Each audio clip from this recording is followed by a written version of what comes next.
Hello everyone, I am Sagar Bhanushali and in this video lecture we are going to study about the topic that is ammonotelism. ठीक है, तो ये जो lecture है ये second lecture है excretory products अंदर एलिमिनेशन चैप्टर का. ठीक है, तो मेरा जॉब ये रहेगा कि मैं ये टॉपिक भी आपको बहुत इजी तरीके से एक्सप्लेन करके दे सकूं. तो चलते हैं टॉपिक की तरफ. टॉपिक का नाम है अमोनोटेलिज्म. टॉपिक का नाम है अमोनोटेलिज्म. ठीक है, तो हमने लास्ट टाइम क्या देखा था कि नाइट्रोजनस वेस्ट तीन टाइप के होते हैं. बेसिकली हमने जो ये चैप्टर में देखा है तीन टाइप के नाइट्रोजनस वेस्ट देखे हैं. कौन कौन से? Ammonia, urea and uric acid. Uric acid. ठीक है, तो मतलब इतना हमको पता चल गया कि तीन टाइप के वेस्ट है. मतलब कुछ ऑर्गेनिजम्स अमोनिया एक्सक्रीट करते हैं, कुछ ऑर्गेनिजम्स यूरिया एक्सक्रीट करते हैं एंड कुछ ऑर्गेनिजम्स यूरिक एसिड एक्सक्रीट करते हैं. ठीक है, तो मतलब मैं सीधा ऑर्गेनिजम्स को क्लासीफाई कर सकता हूँ. जैसे मैं अमोनिया एक्सक्रीट करने वालों को कुछ और नेम दे दूँ, या यूरिया एक्सक्रीट करने वालों को कुछ और नेम दे दूँ, या यूरिक एसिड एक्सक्रीट करने वालों को मैं कुछ और नेम दे सकता हूँ. तो ठीक है, ये जो यूरिया है, यूरिया एंड यूरिक एसिड, इन दोनों को हम नेक्स्ट लेक्चर में पढ़ने वाले हैं. फिलहाल ये जो लेक्चर है ये सिर्फ अमोनिया के ऊपर है.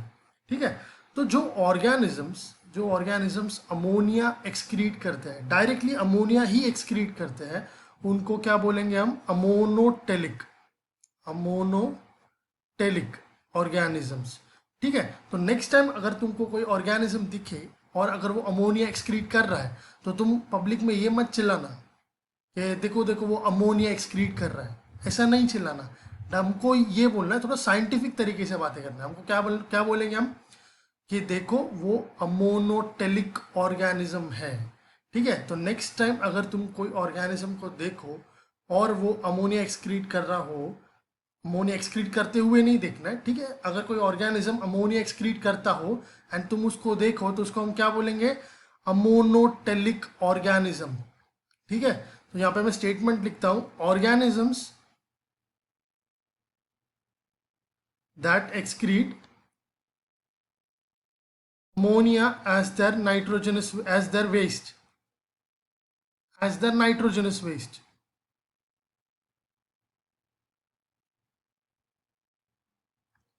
are called monotelic organisms. ठीक है, तो ये अमोनोटेलिक ऑर्गेनिजम्स का तो क्लियर हो गया. बट अब ये अमोनोटेलिज्म क्या है? ठीक है, अब ये ammonotelism is the actual mechanism of excretion of ammonia. मतलब अगर ये एक ऑर्गेनिज्म है, ये एक ऑर्गेनिज्म है. ठीक है, ये पोटैटो दिख रहा है बट ये पोटैटो नहीं है, दिस इज एन ऑर्गेनिज्म.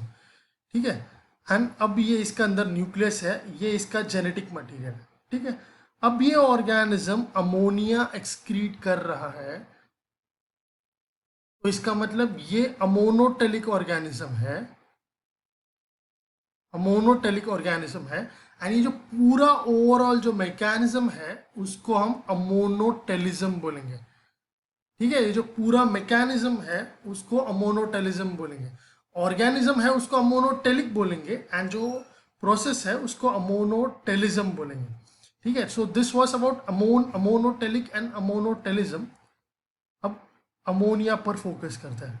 ठीक है, एक्चुअल नाइट्रोजनस वेस्ट तो यही है ना, तो हमको पहले उसका ऊपर फोकस करना चाहिए. पर हमने पहले डेफिनेशन पढ़ा है. ठीक है, अमोनिया इज हाईली टॉक्सिक. एक कैरेक्टरिस्टिक है अमोनिया का. ठीक है, हम कैरेक्टरिस्टिक्स पढ़ने वाले हैं. तो ये फर्स्ट कैरेक्टरिस्टिक है अमोनिया का, अमोनिया इज हाईली टॉक्सिक. इसका मतलब क्या है कि सपोज अगर ये सेल है and it is coming in surrounding to the ammonia, इसके आसपास में अमोनिया मॉलिक्यूल्स है, तो क्या होगा? This ammonia molecules are toxic to the cell. वो या तो सेल को मार देंगे, या तो सेल का कोई मेटाबॉलिक प्रोसेस फॉलो अप होने नहीं देंगे, या फिर उसको इनडायरेक्टली किल करेंगे. कोई ना कोई तरीका होगा. तो इट इज हाईली टॉक्सिक. तो अब ये टॉक्सिक है तो बट ऑब्वियस है मैं इसको मेरे बॉडी में स्टोर तो नहीं कर सकता हूँ. ठीक है, सो सेकेंड पॉइंट क्या होगा? It can not be stored in the body. It can not be stored in the body. ठीक है, क्यों? Because it is highly toxic. अब यार मैं अमोनिया को मेरे बॉडी के अंदर स्टोर करूंगा तो क्या होगा, अमोनिया टॉक्सिक है और मैं मर जाऊंगा। दूसरा केस ये है कि अमोनिया, एक्चुअल रीजन क्या है कि अमोनिया इज टॉक्सिक बिकॉज वो ब्रेन सेल्स को डैमेज करता है एंड वो पर्सन डायरेक्टली कोमा में चला जाता है। ठीक है, ये एक रीजन है, ज़्यादा डेप्थ में नहीं जाऊंगा, बट एक क्लियर कट स्टेटमेंट है कि ammonia is highly toxic and it can not be stored in the body. ठीक है, third point, it is highly soluble in water.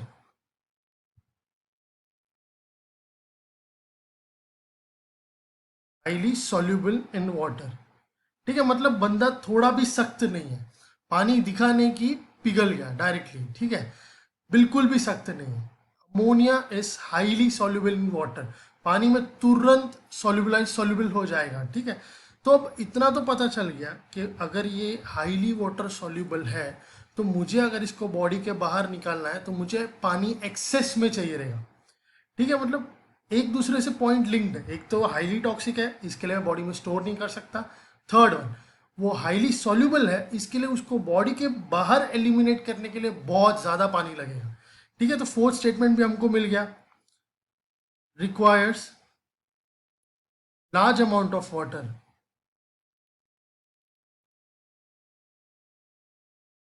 और एक्सक्रीशन।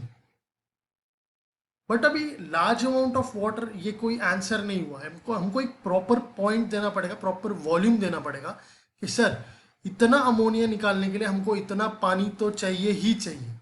ठीक है, तो वो भी हम लिखेंगे कि 1 ग्राम अमोनिया को एक्सक्रीट करने के लिए 300 to 500 ml वाटर चाहिए। ठीक है, अब मैं पूरे दिन में मैं 3000 लीटर्स पानी पीता हूँ और 1 ग्राम अमोनिया को एक्सक्रीट करने के लिए 300 to 500 ml चाहिए वाटर।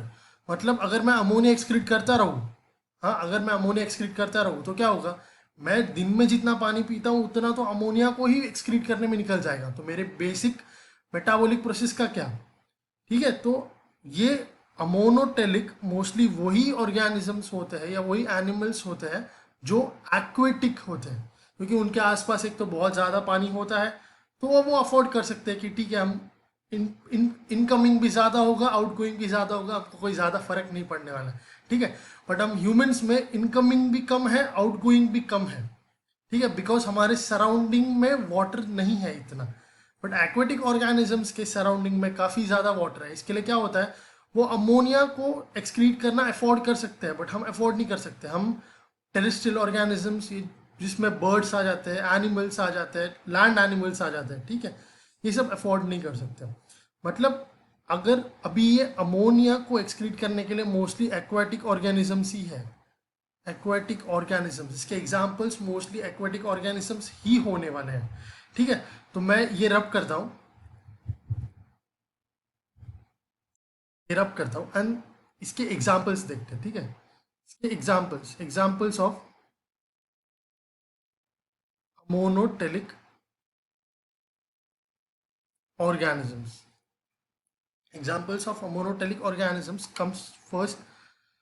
अभी अमोनिया को एक्सक्रीट करने के लिए भी there are many ways, like first one है डिफ्यूजन।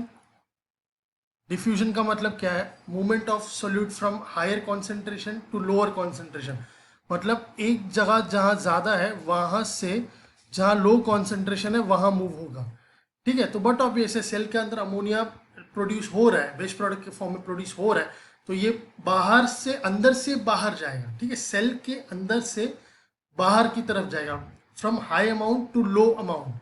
ठीक है, तो यहाँ पे क्या होगा, फर्स्ट ऑर्गेनिज्म डिफ्यूजन के लिए कौन से होंगे, डिफ्यूजन के लिए यूजुअली सिंगल सेलुलर होता है, यूजुअली, ऐसे ज़रूरी नहीं है कि सिंगल सेलुलर ही हो। ठीक है, तो first example is amoeba, paramecium, फिर आ जाता है स्पॉन्ज, हाइड्रा। ये सब ऑर्गेनिजम्स है, ये अमोनिया को बाहर एक्सक्रीट कैसे करते हैं, through diffusion. Okay, through diffusion. तो क्या होता है, from higher level to lower level body के बाहर अमोनिया को एक्सक्रीट कर दिया जाता है। ठीक है, सेकेंड टाइप ऑफ ऑर्गेनिजम्स जो अमोनिया को यूरिन के फॉर्म में एक्सक्रीट करते हैं, यूरिन के फॉर्म में। अब यूरिन के फॉर्म में मतलब कैसे, यूजुअली वाटर डाइल्यूटेड सॉल्युबलाइज फॉर्म में होगा अमोनिया, एंड देन बॉडी के बाहर एक्सक्रीट कर देंगे, जैसे ह्यूमंस यूरिनेट करते हैं वैसे। इसको बायट करने के लिए मैंने एक वर्ड बना कर रखा है, पेस्ट। ठीक है, इसको याद रखना। और हर अल्फ़ाबेट के हिसाब से एक एनिमल है। ठीक है, सो पी से इट इज प्लेनेरिया, ई से इट इज अर्थवर्म, एस से इट इज सैलामेंडर, टी से इट इज टैडपोल्स। टैडपोल्स भी it is a type of aquatic amphibians. ठीक है, फ्रॉग में आ जाता है, फ्रॉग का बचपन में बोल सकता हूँ शॉर्ट में एक्सप्लेन करने के लिए। ठीक है, अब टी से आ जाएगा टर्टल्स। ठीक है, तो ये जो ऑर्गेनिजम्स है, planaria, earthworm, salamander, tadpoles and turtles, ये ऑर्गेनिज्म, ये एनिमल्स है ना, अमोनिया को ऐसा यूरिन के फॉर्म में एक्सक्रीट आउट कर देते हैं। थर्ड कैटेगरी है जो आयंस के फॉर्म में एक्सक्रीट करते हैं। अमोनिया को कैसे एक्सक्रीट करते हैं? अमोनियम फॉर्म में। ये ऑर्गेनिज्म है, ये एनिमल है बोनी फिशेस। बोनी नहीं, इट्स बोनी फिशेस। ठीक है, बोनी फिशेस। तो what are the examples of ammonotelic organisms?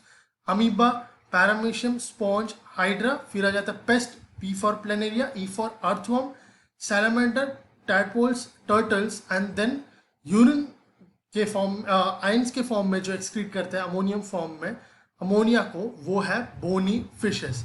So this was about the ammonotelism. If you like my video lecture, please do like, subscribe, share. Thank you.